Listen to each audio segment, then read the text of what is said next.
Bonjour à tous, chers amis, nous sommes aujourd'hui à 2 jours de Chai Elul, qui est le jour de la naissance du Baal Shem Tov, comme on va tout de suite voir, et le jour de la naissance du Admour Hazaken. Tombez avec ça. Chers amis, on va voir ensemble aujourd'hui magnifique enseignement du Rabbi sur Chai Elul, ce grand jour, et surtout, pas seulement ce grand jour, surtout sur quel enseignement on apprend de ce jour. Qu'est-ce qu'on apprend de ce jour qui est un jour qui est censé amener la vitalité dans Elul? C'est qu'à partir de Chai Elul, on a 12 jours jusqu'à la fin de l'année. 12 jours dans lesquels on est censé réparer chaque jour un jour de la nouvelle année. Et un jour de l'année passée, pardon. Donc par exemple, le 18 Elul, on répare le mois de Tishri, le 19, le mois de Cheshvan. Mais surtout, ce qu'on va voir aujourd'hui ensemble, c'est qu'est-ce qu'est la nouveauté du Baal Shem Tov, qu'est-ce qu'était la nouveauté du Admour Hazaken, que les deux sont nés le même jour, le 18 Elul, qui est un grand jour pour le monde du peuple juif, un grand jour pour la Chassidoute, un grand jour pour tout ce que ça peut nous apporter en tant que préparation à Rosh Hashanah. Commençons d'abord avec les dates. En 1609, le 18 Elul était le jour de la Iloula du Maharal de Prague, Rabbi Yehuda Levi, qui était là, et grand-père du Rabbi, 5369. En 1724, le prophète Achia Ashiloni s'est dévoilé au Baal Shem Tov quand il avait 26 ans et il a commencé à lui enseigner la Torah pendant 10 ans. Avant, c'était avant, il étudiait déjà avant. Oui, mais là, il a appris directement avec Achia Ashiloni. En 1734, 10 ans plus tard, quand il avait 36 ans, c'est là que Achia Ashiloni, ce prophète, a demandé au Baal Shem Tov de se dévoiler dans le monde. Pendant ces 10 ans, il n'était pas connu dans le monde comme le Baal Shem Tov. Il était justement en face cachée. En 1698, c'était le jour de la naissance du Baal Shem Tov, ce même jour.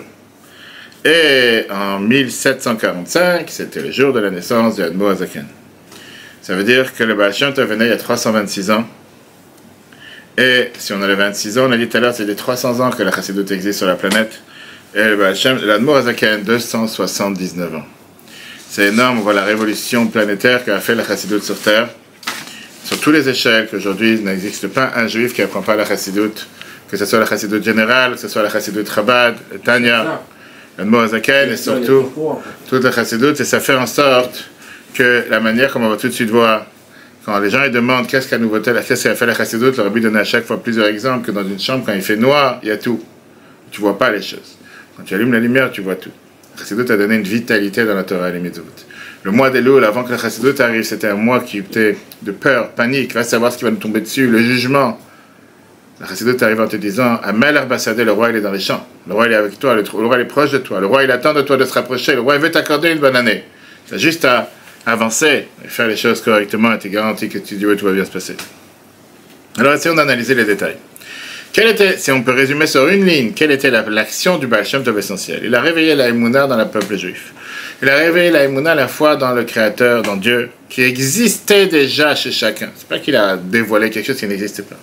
Le Baal Shem Tov, au départ, il s'occupait des petits-enfants. Il les a éduqués à dire Amen, Yesh Merava, avec chaleur, avec vitalité. Il parlait avec chaleur avec tous les gens simples, avec les juifs des villages, comme à Saint-Néman. Et il faisait en sorte qu'ils répondent Baruch Hashem, merci Dieu, la parnassa, les enfants, la santé. Il a réveillé chez tout le monde cette émouna qui était déjà chez eux ancrée, mais pas forcément dévoilée.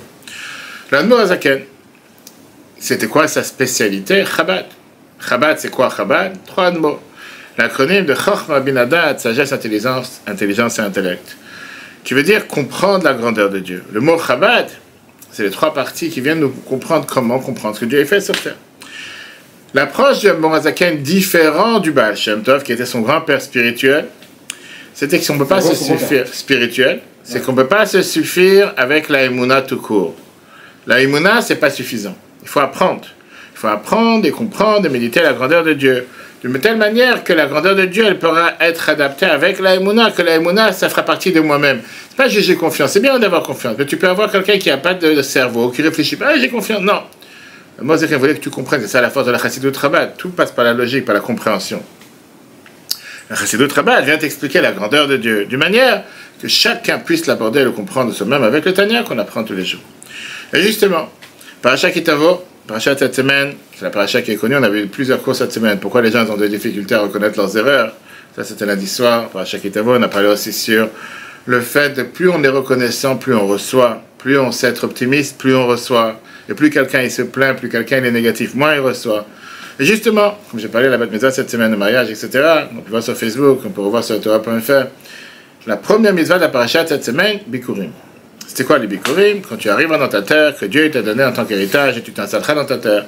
Fais la carte à Mereshit, quand le prix à Adama, tu devras prendre parmi les premiers des fruits que tu amèneras de ta terre, que Dieu t'a donné, tu mettras dans une corbeille, et tu iras à Jérusalem pour pouvoir le donner à Kohen. C'est-à-dire que la Torah te dit comme ça, quand tu arrives en Israël, que Dieu te donne, quand tu vas hériter cette terre, et tu vas t'installer dans cette terre, tu devras prendre les prémices, les premiers des fruits, les fruits des Bikurim, et les amener au Beth Amikdash, l'endroit que Dieu il a choisi pour tout. Qu'est-ce que veut dire la Torah par ces mots? La Torah vient te dire qu'il y a un moment dans lequel le peuple juif il est installé, il est tranquille, à partir de maintenant, il doit amener les Bikurim. Mais il y a deux approches. Il y a une approche qui te dit qu'il fallait attendre d'abord de conquérir toute la terre d'Israël, la diviser parmi toutes les 12 tribus, et toute la famille. Comment ça va? Entre, toilette. En forme, t'as une chaise? T'as ici. T'as ici. T'as un kippa? C'est dans le sac. T'as ici, dans le sac. Regarde dans le sac. Ici, sur la chaise. Et tu peux mettre ta soeur ici, c'est plus facile. Donc il y a deux approches. Non, viens. T'as deux approches. T'as l'approche numéro 1 qui est dire qu'il fallait attendre que tout le monde s'installe. Il fallait attendre que tout le monde reçoive son morceau de terrain. Il fallait attendre que tout le monde vive en Israël. Ça a duré en vérité 14 ans. 7 ans dans lesquels le peuple juif s'est battu pour pouvoir conquérir la terre. Et 7 ans qu'il a fallu pour diviser la terre entre les 12 tribus. À la fin de ces 14 ans, le peuple juif avait le devoir d'amener la mitzvah de Bikurim. Très bien. Tout le temps qu'on n'a pas conquéri toute la terre, tout le temps que la terre d'Israël n'était pas installée par tous les 12 tribus, il n'y avait pas la mitzvah d'amener les Bikurim. Ça, c'est un avis. Il y a une deuxième avis qui t'a dit que non. Ça suffisait que toi, en tant que personne privée, tu t'es installé dans ton terrain. Tu t'es installé dans ta maison, tu as reçu ton terrain, etc. Même si toute la terre n'est pas encore été installée, tu as le devoir d'amener les Bikurim, les prémices de ta portion, de ton terrain, etc.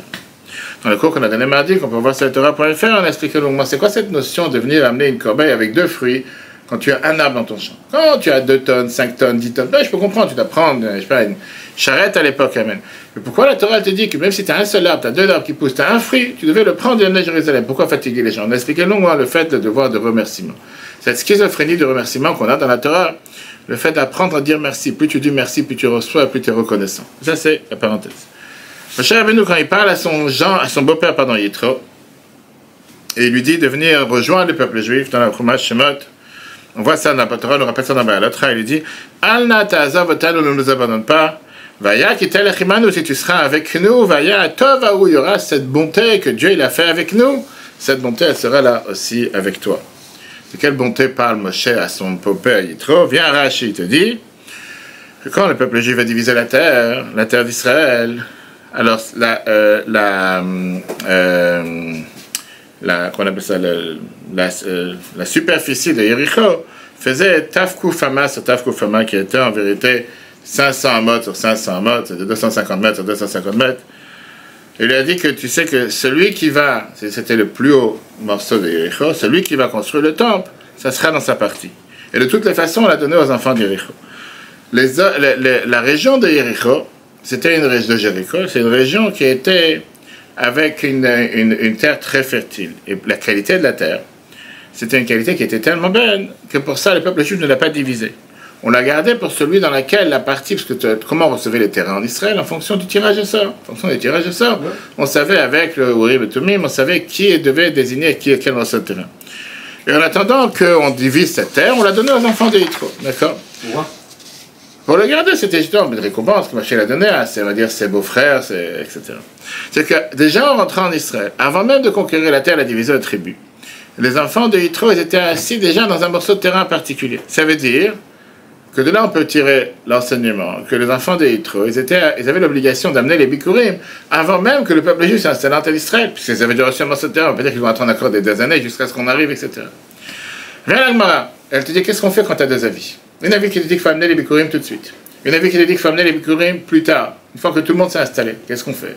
Une page 13, dit la fameuse phrase Elu va Elu, des vrais Elohim Chaim. Il faut savoir que quand on a 2 avis, les 2 ils ont raison. Les 2 c'est les paroles de Dieu. Oui, effectivement, Effectivement, tu dois faire comme une avis. Effectivement, comme on dit aujourd'hui, tu as une machloket, un débat entre Beth Hillel et Beth Shammai. Aujourd'hui, on peut faire que comme Beth Hillel, on est en galoute, comme Mashiach va venir, on va faire comme Beth Shammai. Mais les deux, ils ont raison. Dans l'idéologie, les deux, ils ont raison. Mais non, après, je ne peux pas faire les deux. Je ne peux pas faire plaisir aux deux. Il n'y a pas le en même temps dans la Torah. D'accord? Il faut faire d'après un avis. Les deux se contredisent, tu peux pas faire les deux. Mais après ça, je te dis, malgré que la halakha, elle est comme une seule avis. Ah, elle est tranchée, la halakha. La halakha est étrange, bien sûr. La halakha, on va tout de suite voir. La halakha est étrange. Mais il y a la place aussi à comprendre qu'il y a une deuxième manière de voir les choses. Sauf que je ne peux pas faire comme cette manière-là. C'est-à-dire, il y a ce qu'on dit dans le contexte de la halakha, c'est la halakha velo le maaseh.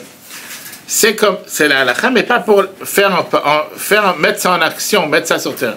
Ça veut dire que je peux le comprendre spirituellement parlant, dans le sens profond de la raison pourquoi, comment. Mais non, dans la halakha, c'est différent. Pareil ici.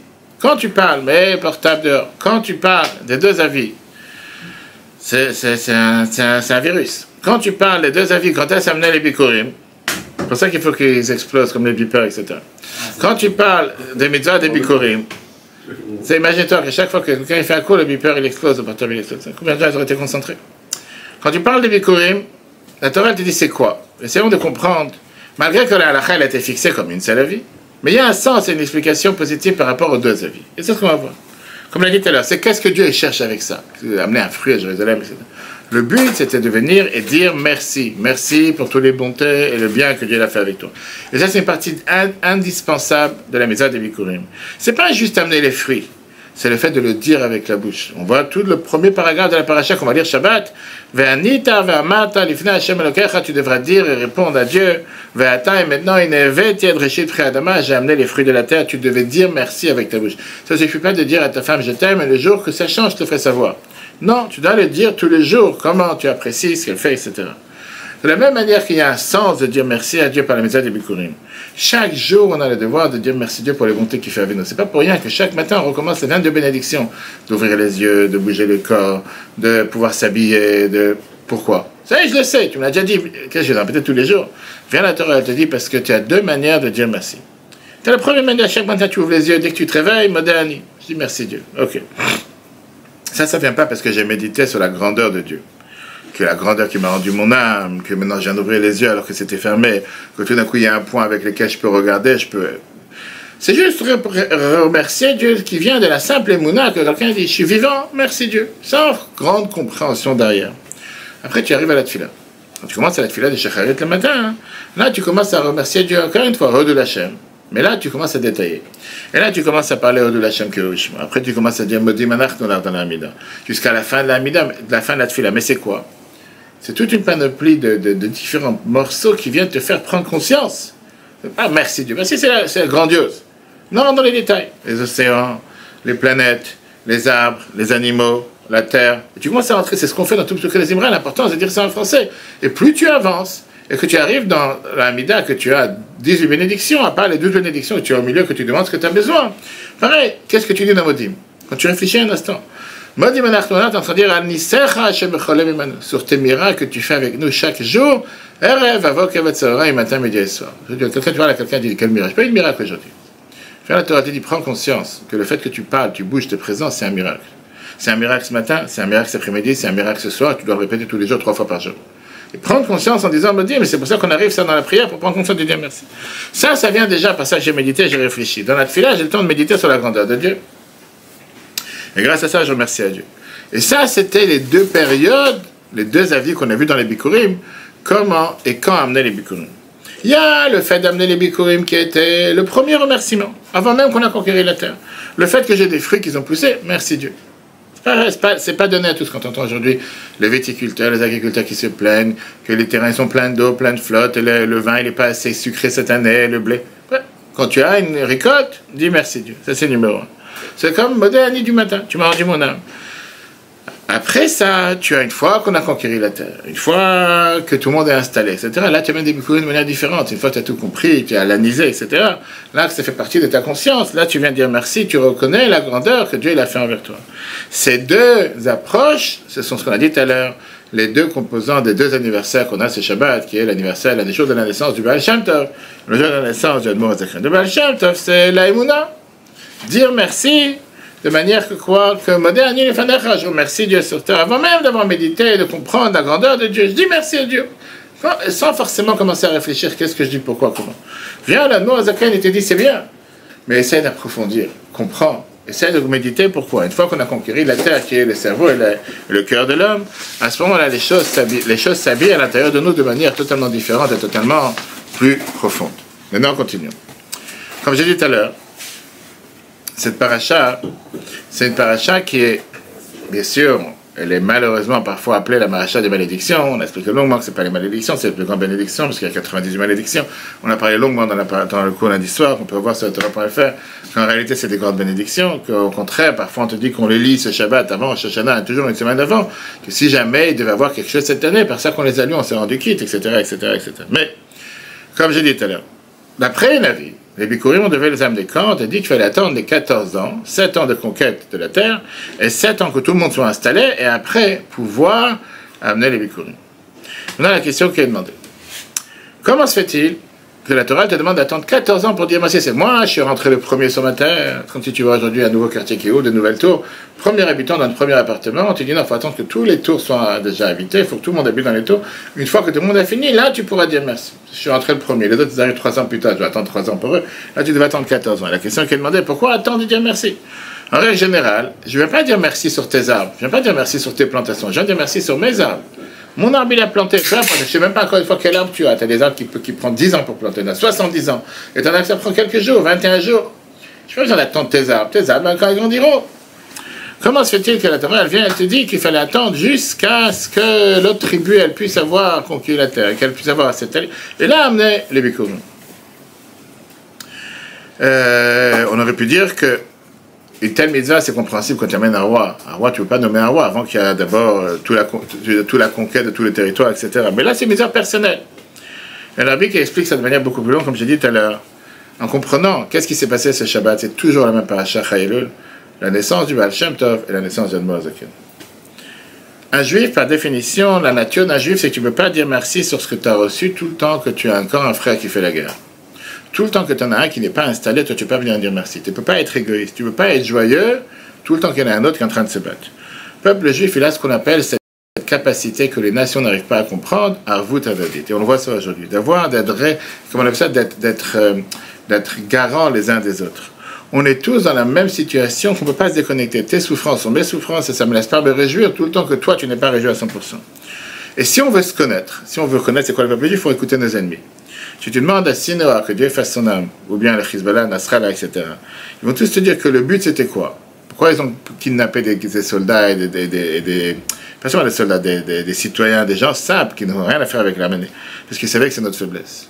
Ils savent que ça, c'est le nerf sensible du peuple juif, qui peuvent nous épuiser, qui peuvent nous assommer jusqu'à la fin, parce qu'ils savent qu'on ne va pas abandonner un frère, qu'on va tout faire pour les libérer, même si c'est parfois notre détriment, etc. Un juif ne peut pas être libre tout le temps qu'un autre juif souffre. Si ça serait passé à un autre juif, un autre peuple, qu'est-ce qu'on en a à faire? Quel autre peuple sur terre va mettre en danger des vies des soldats pour aller chercher dans des grottes souterraines, ou des terrains souterrains à 20 mètres de profondeur, ou 100 mètres de profondeur, des corps de personnes qui ont été kidnappées ou été tuées il y a je ne sais pas combien de mois? La majorité, tu vois aujourd'hui la Russie et l'Ukraine, les gens ne vont pas chercher, j'espère. Dans un champ, on va savoir. Il n'y a pas la semaine dernière, il y a le fils Hitler de Kiev qui a été tué dans la guerre en Ukraine, le fils adopté. Il n'a pas été tué la veille. Hitler d'Ukraine, Asman, et il a été tué quelques semaines plus tôt. On savait qu'il a été tué. On ne savait pas où il était son corps. Et quelques semaines plus tard, on a trouvé son corps dans un champ comme ça traîné. Et comme ça, on a pu l'amener à faire un enterrement, etc. Mais ça, c'est un parmi des centaines, si ce n'est pas des milliers de soldats qui sont traînés dans tous les champs là-bas. Quelqu'un s'inquiète pour savoir s'il faut les ramener quelque part ou pas. Mais ça, c'est la force du peuple juif. Qu'au final, dans le peuple juif, tu ne peux pas être tranquille, tu ne peux pas être heureux tout le temps que tu as un frère qui souffre. Pourquoi? Parce que le peuple juif, on est composé d'un corps et d'une âme. Le corps, il n'en a rien à faire. Tout le temps que moi j'ai à manger, j'en ai rien à faire de l'autre. Ça, c'est le corps. L'âme, elle est spirituelle. On est attaché à Dieu. Et comme l'Admor Azaken dit dans le Tanya, Avechad de Kolan, on a le même père, la même âme, qui est dans tous les composants chez tout le monde. Alors. Tu peux pas faire le deuil quand il n'y a pas le corps. Ça, c'est un autre point. Alors, tout dépend. Tout dépend. Parce que dans parlant, ça dépend de quel cas tu parles. Par exemple, quelqu'un qu'on sait qu'il a été noyé dans la mer, ou quelqu'un qu'on sait qu'il n'est pas ressorti de l'autre côté de la mer. Il y a différents cas, d'après la halakha, que si on a des témoins qu'on a vu qu'est-ce qui s'est passé, on n'a pas besoin d'avoir le corps, quoi que ce soit. On a eu ça malheureusement avec les tours jumelles, il y a eu plusieurs histoires, etc. Il y a beaucoup de détails, c'est pas le... Mais non, c'est vrai que, comme j'ai dit, quand tu essaies d'attacher les gens en tant qu'humains matériels, on sera toujours deux, mais deux, on sera collés, on sera deux collés. Il y a une seule créature que Dieu a créée qui est différente, c'est le feu. Le feu, si tu mets deux flammes à côte, ça devient une flamme. Ça ne reste pas deux flammes. Parce que le feu représente le sourd, représente un neshama qui est à l'intérieur. C'est pas pour rien qu'on appelle un neshama Ner Hashem Nishmat Adam. On a eu cette année tellement d'histoires avec cette garantie qu'un juif porte pour l'autre, comme on est garant les uns pour les autres. Écoute cette histoire. Il y a une femme qui a appelé un shliach Hanabi en Australie, au début de la guerre. Elle a demandé une question à l'Afrique. Ils sont mariés depuis quelques années, ils n'ont pas d'enfants. Il y a 2 semaines, son mari est parti à la guerre. Maintenant, elle a la nouvelle que ils ne s'attendaient pas qu'elle est tombée enceinte. Son mari, il appelle 2 jours, une fois tous les 2 jours pour parler quelques minutes. Et à chaque fois, elle ne sait pas si elle va l'entendre ou pas. Elle va savoir, il a la guerre, ça se fait qu'il va se faire tuer demain. La question, elle est, Rambam, il écrit... Il a déjà eu des enfants? Non, j'ai dit, ils n'ont pas eu d'enfants, c'est preuve. Rambam, il écrit que, on a vu ça la semaine dernière dans la paracha, justement, ouais, qu'un soldat, il n'a pas le droit d'aller à la guerre quand il vient de se marier. De l'autre côté, un soldat qui est à la guerre, il doit abandonner, pas penser à sa femme et ses enfants. Donc elle dit, est-ce qu'elle a le droit de lui faire savoir qu'elle est tombée enceinte, mais ça va le déranger à penser à la guerre, etc. C'est obligé, c'est la fin. Pas obligé. Au contraire, la halakha te dit qu'un soldat qui va à la guerre, il doit oublier sa femme et ses enfants parce qu'il n'est pas forcément... Un soldat qui va à la guerre, qui est marié, qui est... Très bien. Une seconde. Ou bien le fait de lui faire savoir, ça va le déranger, il ne va pas se consacrer à la guerre, etc. Alors, le Rav lui répond à la question, il dit, tu connais ton mari, comment il va réagir? Il va dire, ça dépend de moi. Si je vais pleurer, il va être triste. Si je vais être joyeux, il va se renforcer. Il va dire, ça dépend de toi. Tu as 2 jours pour pleurer, de faire sortir tous tes sentiments, tout ce que tu as à l'intérieur de toi. Et après, tu vas lui dire avec ça avec joie. 2 semaines plus tard, il reçoit un téléphone d'un Bachouk qui lui dit, je voudrais te remercier à Jeanne, qui lui dit, je veux te remercier le conseil que tu as donné à ma femme. Il dit, ça lui a donné une raison encore plus pourquoi il faut se battre sur la maison, sur la terre d'Israël, etc. Et il a terminé en disant que la sœur de la femme, elle a dit, c'est la première fois qu'un rabbin il connaît qu'une femme elle est enceinte avant son mari, etc. Le passage. En 2 mots, comment on est garant les uns des autres, comment on est responsable les uns des autres. Alors, il dit, c'est ça, c'est l'idée de Kitavo à la Haaretz. Qu'est-ce que ça veut dire Kitavo à la Haaretz? Ça veut dire qu'on doit venir vers la terre. Qu'est-ce que ça veut dire venir? C'est qu'on doit rentrer à la terre d'Israël, ça fait surtout allusion à la terre spirituelle, de se donner avec la spiritualité au maximum. Pourquoi? Parce que quelqu'un, il peut vivre parfois parmi des gens religieux. Il peut parler des paroles de Torah, il peut faire ce qu'il faut, mais son cœur, il n'est pas avec lui. Il va à l'office le matin, il va au slichot le soir, il va cours de Torah, peu importe. Mais dans son cœur, ça ne lui parle pas. Il fait parce que c'est ce que les gens ils font, c'est la société elle fait. C'est ce qu'il faut faire. Mais à l'intérieur de lui, il se sent faible, il se sent matériel, il se sent grossier, parfois il se sent déconnecté. Parfois, ce qui le rend vraiment heureux, c'est à manger, c'est de l'argent, c'est une réussite matérielle. Mais avoir un sentiment d'amour et de crainte de Dieu, ça ne sort pas de lui. Au contraire, chaque nouvelle qu'il entend, ça le stresse. Et chaque autre personne qui réussit, ça le remplit de jalousie. Celui qui lui marche sur son doigt de pied, ça lui fait exploser parce que ça lui rappelle tout le mal qu'il a contre tout le monde. Et ça, c'est parfois le fait que nous sommes bipolaires. Il y a tellement de gens qui sont des serviteurs de Dieu, mais qui se disent que si quelqu'un il aurait su ce que j'ai dans le cœur et dans ma tête, ça va, il ne m'aurait pas regardé de cette manière. Et cette amertume fait en sorte que beaucoup de gens se considèrent qu'on est des truands, on est des vrais menteurs, on fait un visage de quelque chose qu'on n'est pas. Je fais semblant d'être heureux, mais je ne suis pas du tout heureux. Je fais semblant d'être joyeux, mais je ne suis pas joyeux. Et ça parfois amène les gens à être totalement déprimés, à être totalement brisés, jusqu'à ce qu'ils se disent, si c'est comme ça, qu'est-ce que je continue à faire ce jeu? Et c'est ce qui fait malheureusement qu'il y a énormément de gens religieux qui dévient de la route et qui commencent à se dire, laisse-moi tranquille. Un jour ou l'autre, ils se disent, ça m'intéresse plus. Pourquoi? Parce que j'en ai marre de jouer avec un masque, j'en ai marre de faire croire que je fais quelque chose, alors que dans la réalité, c'est pas mon fond. Mon fond, ça me parle pas. Ce matin, j'étais à la synagogue, d'une histoire. J'avais un jeune à côté de moi qui priait, et il avait un sidour à l'envers. Moi, je me rappelle comment le rabbi passait pour aller à sa place. Et comme le rabbi montrait avec le doigt qu'il y avait un morceau de cigarette par terre. Le rabbi se rabaissait à 80 ans. Il se rabaissait pour enlever un morceau de cigarette. Un sidour à l'envers, un livre, le rabbi le retournait. Bref, moi je lui dis, écoute, ça serait bien de retourner. C'est dans ta pochette, retourne-le. Il me dit, c'est quoi le problème? Je vais lui mettre une claque. Ça m'a fait de la peine. J'ai dit, c'est-à-dire c'est quelqu'un... Hein. Alors à la fin, il a retourné. La pochette, il était dans la pochette définie. Oui, mais il était à l'envers. D'accord? J'ai dit, retourne. Bon, à la fin, il a retourné. Il me fait, bon, il y a un problème, il n'y a pas de problème. Et ça m'a fait de la peine. Je me suis dit, tu te rends compte, tu as quelqu'un qui a une vingtaine d'années. Et que dans sa tête, il n'y a aucun problème. Il n'y a aucun problème pour lui qu'un livre soit le même. Non, je ne suis pas en train de juger. Il n'a pas appris. Il ne sait pas. Mais tu as des livres qui te disent comment gérer les spharim, comment regarder les spharim. Je ne suis pas en train de dire méchamment, il a fait, très. Mais j'ai dit, mais tu as beaucoup de gens que tu les vois. J'ai la vérité, tu peux voir des gens qui viennent, qui prient, mais la manière comment ils prient, et la manière comment ils mettent tefilin, tu as tout de suite compris, c'est pas leur truc. On dirait que ça les embête plus qu'autre chose. Ils ont un sentiment de te donner, tu sais quoi, vas-y, laisse-moi tranquille avec ces bêtises. Je t'ai dit, je mets les tefilin à des gens presque tous les jours. Et tu as des gens qui vont mettre des tefilin, tu ressens qui te vas-y, finis avec tes bêtises et laisse-moi tranquille. Je suis pas venu pour ça. Je suis pas en train de juger. Je te dis que tu as des gens qui parfois, eux-mêmes, ils se parlent à eux-mêmes et qui se disent, arrête avec le faux. J'en ai marre d'être dans le faux, j'ai envie d'être dans le vrai, c'est pas ce qui me parle. Ok. Maintenant, écoute cette histoire au temps du Maguid de Mezritch, qui était le maître, qui était l'élève du Baal Shem Tov et le maître d'Admor Azaken. Il y avait deux grands frères très connus, les maîtres du monde. Il y avait Rabbi Pinchas Halevi Orevitch, qui était celui qui a fait le Sefer Hafla sur la Gemara, sur le chasse, et le Shmuel de Nikolsburg, qui était celui qui était aussi un des plus grands tzadikim de l'époque. Et ils ont entendu cette révolution qui se passe à Mezritch, où le Maguid, qui était l'élève principal du Baal Shem Tov avec la Chassidut, etc. Tiens, viens, on va aller voir ce qui se passe. C'est quoi cette nouveauté, cette vitalité qui a été mise dans la Torah, etc. On veut la découvrir, on veut l'entendre. Ok. Rabbi Pinchas, il arrive à Mezritch, il rentre dans la cour du Maguid, c'est-à-dire où il a enseigné la Torah, etc. Et il voit comment il enseigne la Torah, ses comportements, etc. Il dit que c'était différent, intéressant, ça a l'air quelque chose de nouveau qu'on n'est pas habitué, mais c'est pas pour moi. Ça m'attire pas. C'est pas pour moi. Ok. Avant de partir, il est parti dire bonjour ou au revoir au Maguid de Mezritch, je serrai la main. En sortant, avant de partir, le Maguid de Mezritch lui dit bonjour. Il dit écoute, en train de partir, il dit passe par la synagogue, par le Beth Midrash. Tu verras quelqu'un qui est assis à côté du four. Demande-lui de dire une parole de Torah. Rabbi Pinchas, il rentre au Beth Midrash. Et là-bas, il voit Reb Zouch Dan Hippolyte, qui est un des grands maîtres de la Chassidut, qui est en train d'apprendre la Gemara Brachot. Simple. Il lui dit dis-moi un mot de Torah, quelque chose. Reb Zouch, il dit je suis un juif simple, j'ai rien à te dire. J'ai rien à prendre la Gemara de spécial. Puis Rabbi Pinchas, il a dit écoute, le Rabbi, il m'envoie. Il m'a demandé de te demander de dire un mot de Torah, vas-y, dis quelque chose, fais pas le lourd. Reb Zouch, il répond. Il dit on apprend la Gemara, page 87b. 47b de la Gemara Brachot. La Gemara te dit la phrase suivante. Amar Ravuna, Tisha ve'Aaron mitzarfim. Si tu as 9 personnes et Aaron à Kodesh, et l'Arche Sainte, ça peut faire un minyan. Pas besoin de dire. La Gemara. Amar le Rav Nachman dit dans la Gemara, ve'Aaron gavraou. Une arche, c'est un être humain. Tu as dit, il faut 10 personnes pour faire un minyan. C'est pas juste pas un meuble, mais si c'est un beau meuble, quoi que ce soit. Mais Ravuna a été dit que si tu as 9 juifs et un autre, Rav Nachman dit, mais un Aaron, c'est pas un minyan. Alors Reb Zouch demande à Rabbi Pinchas qui est devant lui, il lui dit alors dis-moi mon cher ami, qu'est-ce que ça veut dire cette Gemara? Comment ça se fait que Ravuna a écrit dans la Gemara que si tu as 9 juifs et tu as une armoire, peu importe ce qu'il y a dedans, mais c'est un Sefer Torah ou 10 Sefer Torah, ça fait partie du minyan. Il fait apparemment ça n'a pas de sens. Et surtout, pourquoi Rav Nachman il est contre? C'est quoi ce débat? On sait très bien que la Gemara c'est pas juste des choses extraterrestres qui sont sorties de nulle part. Il y a quelque chose derrière, il y a quelque chose qui se cache derrière.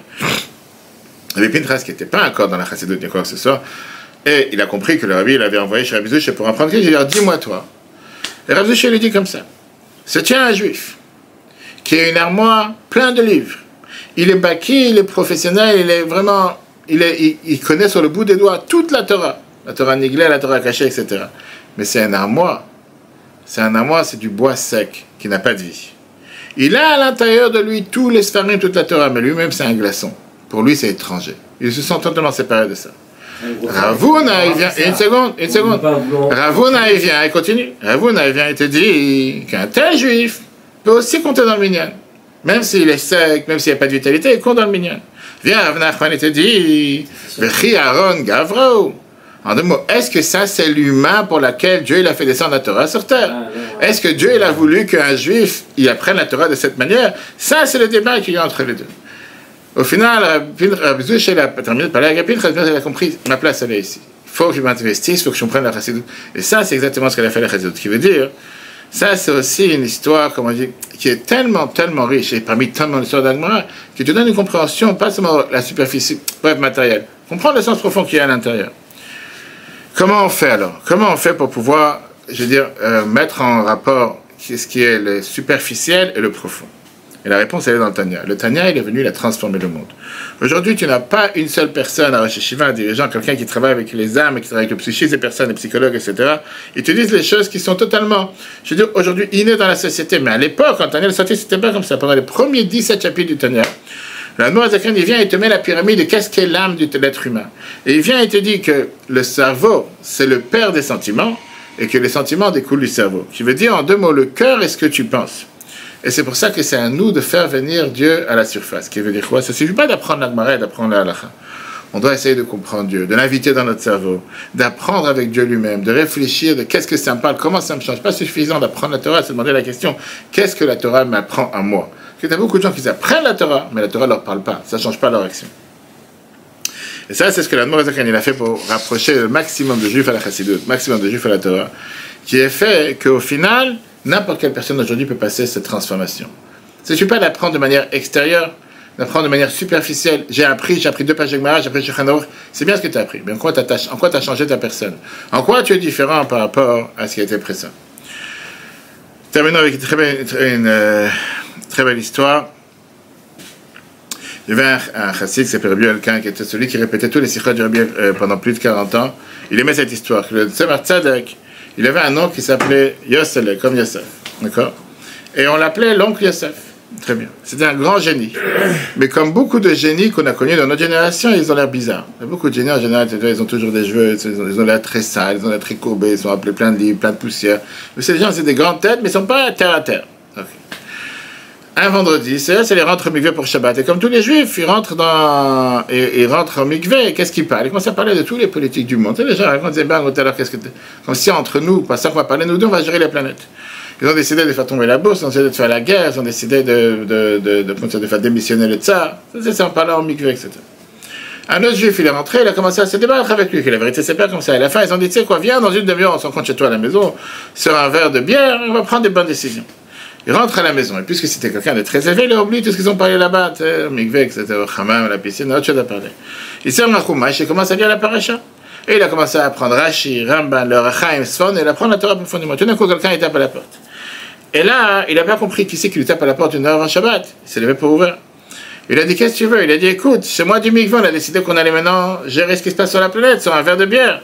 Il a dit, avant, tu as parlé avec quelqu'un qui était au mikvé, maintenant, je suis tout à fait une autre personne. Le mot a été dit, au final, c'est à nous de décider qui on veut être. Ça ne sert à rien de dire, ce que je fais, c'est superficiel. Ça te dérange que c'est superficiel? Investis. Fais en sorte que ça fasse partie de toi-même. Ça te dérange de prier, de dire des mots qui n'ont aucun sens, c'est ce qu'on a vu dans le cours mardi. Prends hier on a vu dans le cours, hier dans le cours de Tanya, première lettre. Prends un paragraphe, comme Rabbi disait à chaque fois. Tu ne peux pas te concentrer dans toute la prière, je te l'accorde. Prends un paragraphe, prends une page. Personne t'a demandé de tout faire en une journée. Mais c'est pas pour ça que ça te rend quitte de rien faire. Prends un paragraphe. Aujourd'hui, tu dis, j'apprends tel paragraphe, demain l'autre paragraphe. Et ça, c'est ce qu'on apprend le mois de Elul. Le mois de Elul t'apprend qu'il nous reste maintenant 12 jours depuis Shabbat jusqu'à Tishri, chaque jour pour réparer un mois. Tu vas dire, mais je ne sais pas quoi, comment, oublie. Ça ne sert à rien d'entrer dans l'amertume, dans la détresse, dans la dépression. Dis-toi, Dieu, il veut qu'on revienne. Dieu, il est dans les champs. Dieu, il accorde la meilleure année pour chacun d'entre nous, mais il veut que tu montres que tu es sincère. Il veut que tu montres que tu cherches à changer, tu cherches à évoluer et à améliorer par rapport à l'année dernière. Cours, on rappelle sur Torah.fr, que Dieu fasse qu'on n'entend que des bonnes nouvelles. On va prendre le chauffeur, donne-moi le chauffeur une seconde. Merci. Et que Dieu fasse que cette année soit une année avec des bonnes nouvelles pour tous les peuples juifs, partout où ils se trouvent, et le cours en replay sur Torah.fr.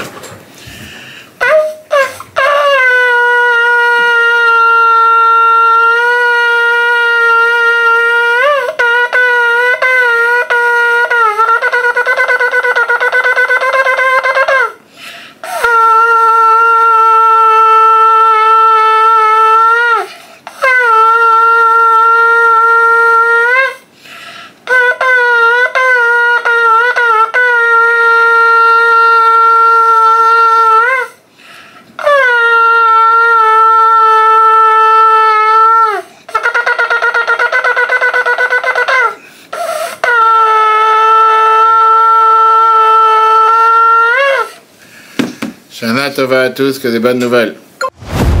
eTorah.fr, la Torah en live. Ce cours est proposé par eTorah.fr. Pour nous aider à continuer à diffuser les cours de Torah, vous pouvez faire même une petite contribution sur notre site www.eTorah.fr dans l'onglet « Faire un don ». Retrouvez-nous aussi sur les réseaux sociaux.